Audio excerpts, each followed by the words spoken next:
Já aconteceu de ler um trecho da Bíblia e sentir um arrepio, quase como se fosse um texto proibido de mexer? E se bem ali, nesse versículo que assusta, estiver uma chave importante para a gente entender a perseverança na fé, fique com a gente para desvendar um dos textos mais ah, desafiadores das Escrituras. Olá, paz do Senhor.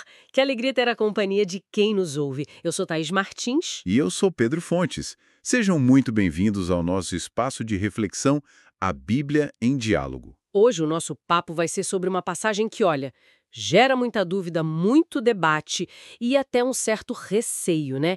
Hebreus 6, versículos 4 a 6. Exatamente. Tem gente que até chama de o versículo proibido.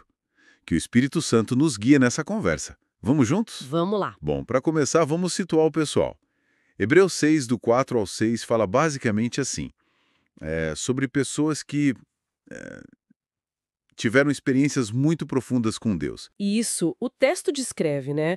Gente que foi iluminada, que provou o dom celestial, se tornou participante do Espírito Santo. Experimentou a boa palavra de Deus, os poderes do mundo que há de vir, e aí, depois de tudo isso, caiu, se desviou. E a parte mais forte vem agora, né?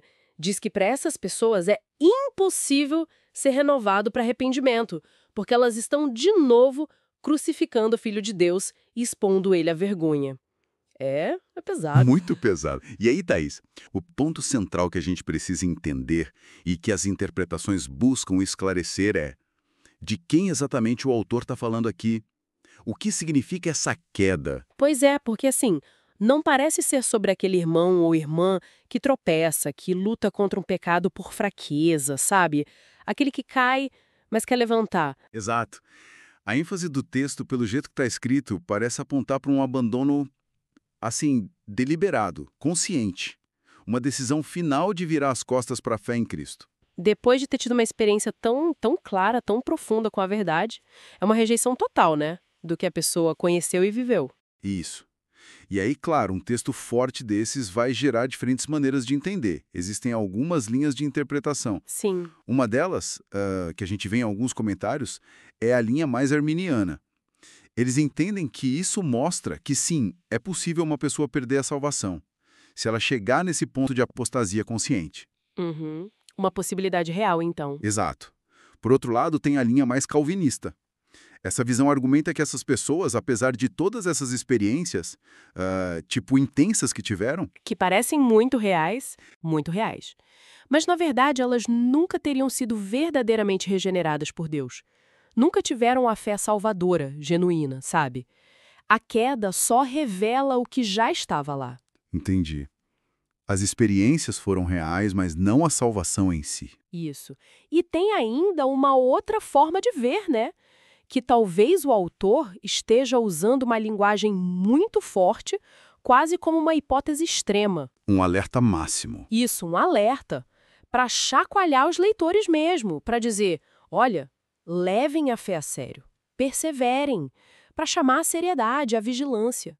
E olha, independentemente da linha teológica que a pessoa siga, o tom de alerta é inegável, né? A graça de Deus é imensa, maravilhosa, mas a nossa fé, a nossa resposta a essa graça, não pode ser tratada de qualquer jeito. Com certeza, rejeitar a verdade que a gente conheceu, isso endurece o coração, é um perigo real. Faz a gente lembrar daquela fala de Jesus sobre o pecado contra o Espírito Santo, né? Que é algo muito sério. Mas atenção aqui num ponto importante. Qual? A própria preocupação que alguém possa ter ao ler Hebreus 6, o medo de ter chegado nesse ponto, o desejo de se arrepender, isso já é um sinal. Um sinal de que não chegou lá. Exatamente. É um sinal de que o coração não está totalmente endurecido. Se existe arrependimento, se existe busca por Deus, por menor que seja a esperança, há acesso à graça, a porta não se fechou. Ufa!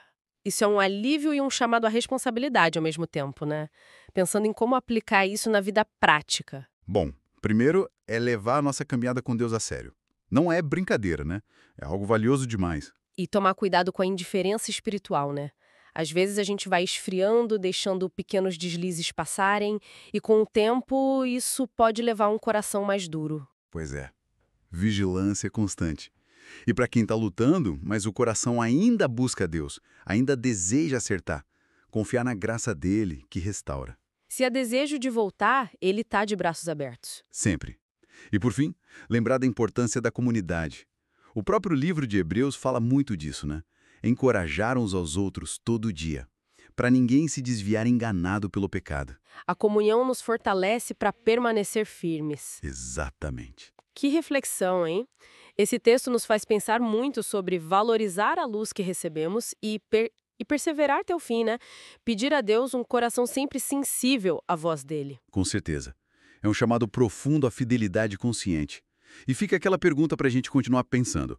Como essa experiência profunda, inicial com Deus, nos chama a uma vigilância e um compromisso contínuos? É verdade. Uma ótima pergunta para nossa meditação pessoal. Olha, foi uma conversa profunda, não é mesmo? Para quem quiser rever os pontos principais ou anotar as referências que a gente usou, convidamos a conferir a descrição deste episódio. Lá tem um resumo para ajudar. Isso mesmo. E se essa conversa abençoou de alguma forma, siga o A Bíblia em Diálogo no Spotify ou onde preferir ouvir e se inscreva também no nosso canal do YouTube. Assim ninguém perde os próximos papos. A companhia de todos é muito importante para nós. Que Deus abençoe ricamente a vida de cada um que nos acompanhou. Até a próxima. Fiquem na paz.